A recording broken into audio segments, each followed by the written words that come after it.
The journey is over, the friends. And I'm gonna get into what I mean by that, but first I'm gonna share a few things so that you can understand.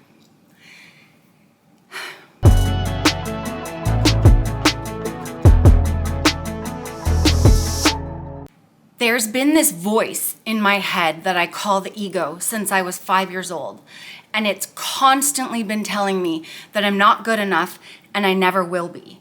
And it started because I had a really traumatic childhood. And since then, it's been nonstop, not leaving me alone, always telling me I need to be better, I need to do better, I need to do more, be successful, achieve something. It never lets me feel good enough, and it never lets me be content with where I'm at. It's always trying to get me to get somewhere, and it wants me to be on a continuous journey. And yesterday, after I had a really rough morning, the ego was basically yelling at me in my head, telling me that I wasn't good enough, trying to make me feel bad for being me. And I finally realized the journey is over because I never had to go on the journey in the first place. And I'm gonna get into that, but for anyone new or for anyone that doesn't know, I need to share a little bit about my past first. My childhood was really traumatic, and I went through a lot of things, but a couple of the things that were bigger were, one, my parents divorced when I was 1.5. All I knew was going back and forth from house to house. My mom and I, we lived together on our own in several places, we moved around a bit until she remarried my stepdad when I was 4.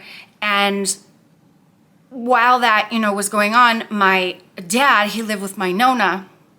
So I was going from my mom's and then my mom and stepdad's to my Nona's where my dad was supposed to be.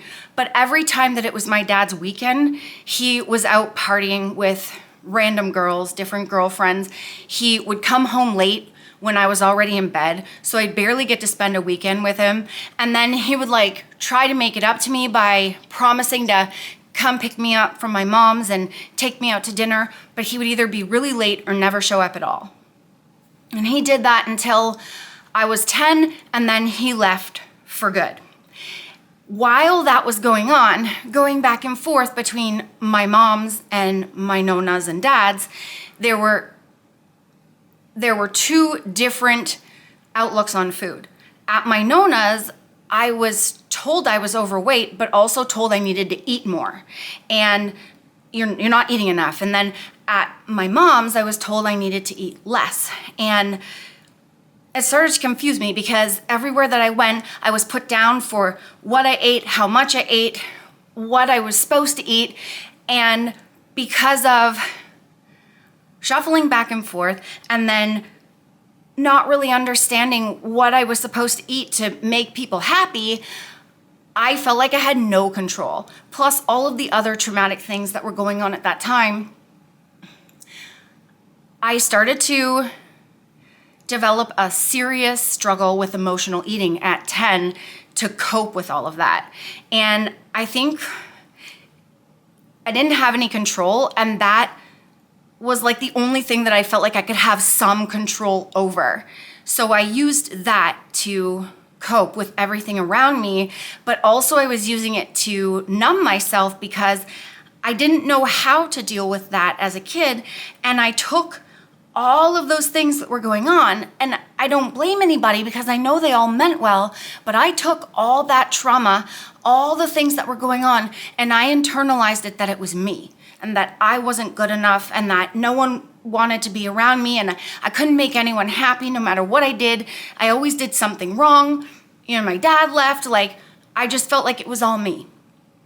And so I used the food to try to make myself feel better, and that started causing me to gain a lot of weight. And then because I felt bad, I was always trying to hide who I was because I didn't think I was good enough. So I think the weight became a sort of like suit or costume to hide me further, the real me, so that I could become this people pleaser and kind of change my person and my character so that I could please people and get them to love me and not leave.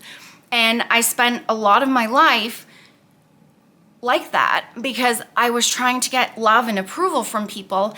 And then the whole time I was pushing my real self down and getting heavier and heavier until in my early 20s, I became morbidly obese. I weighed 275 pounds and my weight was really starting to cause me a lot of health problems. And I really tried to lose the weight, but I just couldn't. And, you know, as I got toward my late 20s, I knew if I stayed at that size, every day that I did, I'd be putting my life at risk. But I also knew, like, I could have the perfect diet and exercise, but if I did not look at that emotional eating piece, if I didn't figure that out and start healing from that, I would never be able to lose the weight and keep it off. And then I wouldn't be able to save my life because the emotional eating would still be causing me to use food all the time.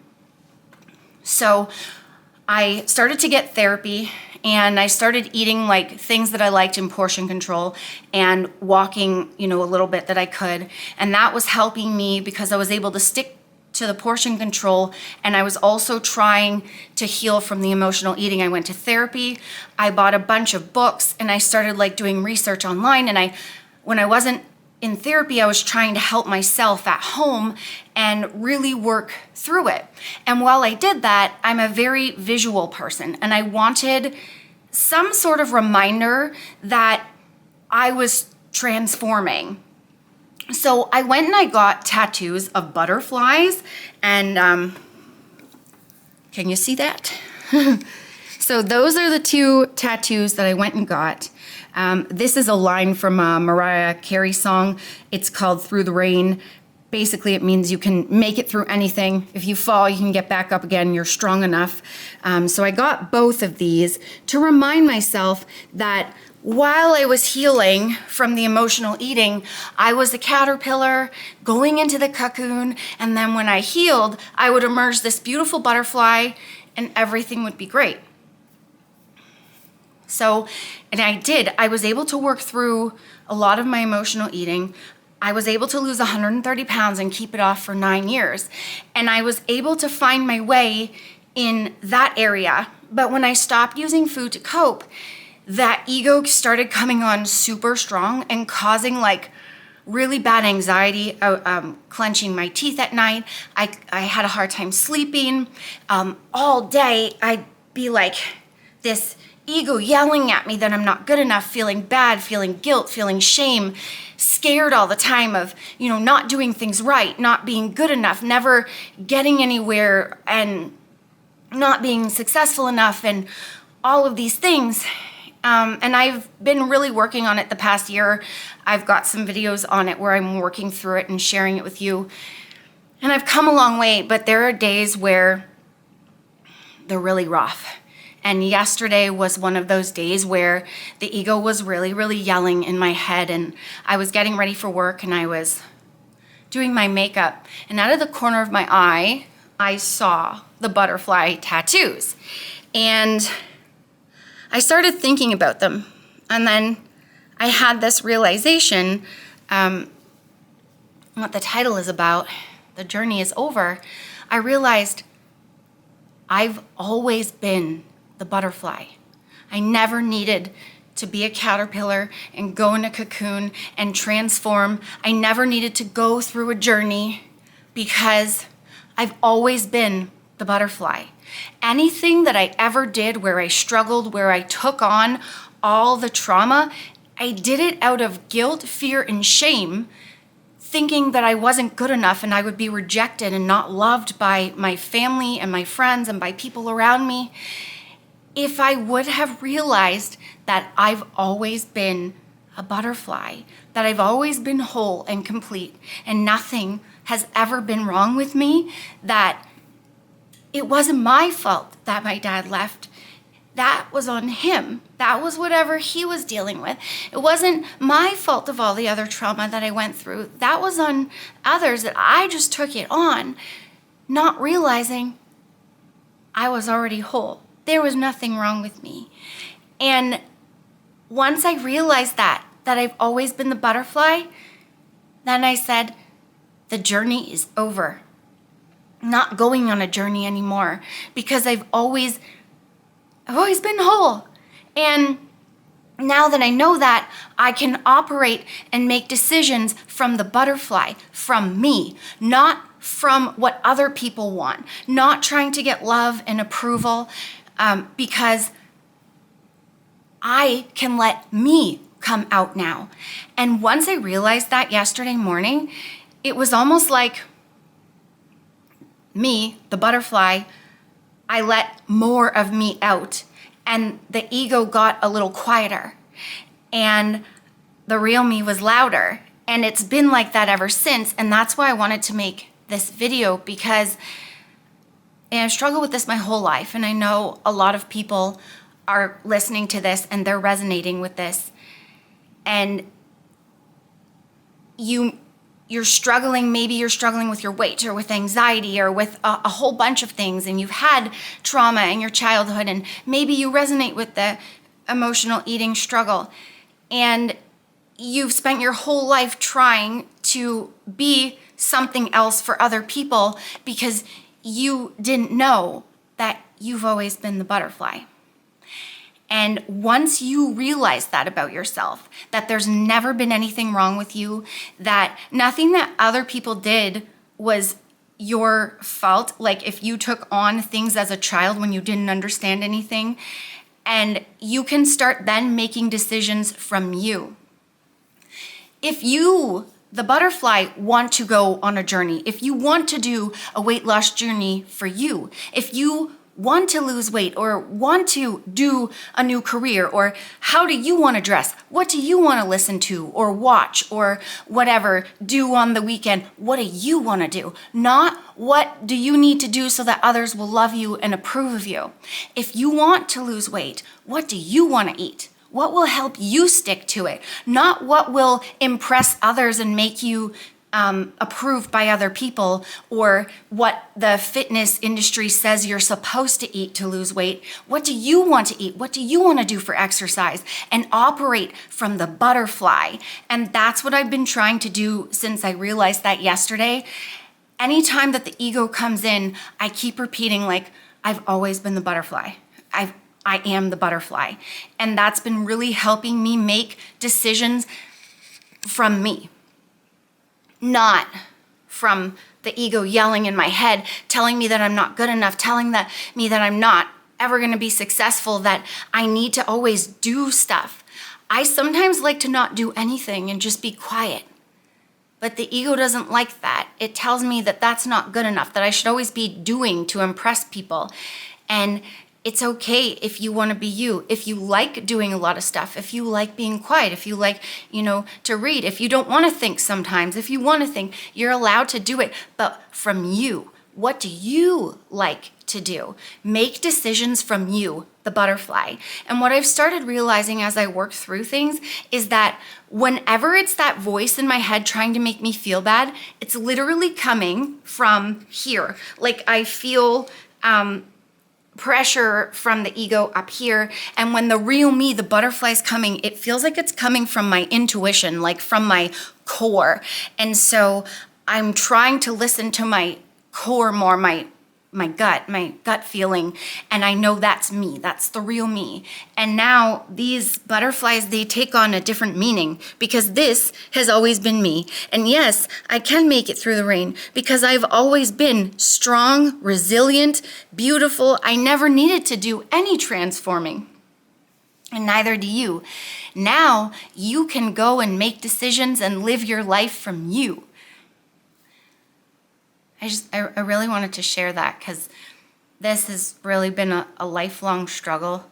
And I know a lot of you that watch Kyle and I have gone through a lot of the same things that we have. And I just wanted you to know that you're not alone.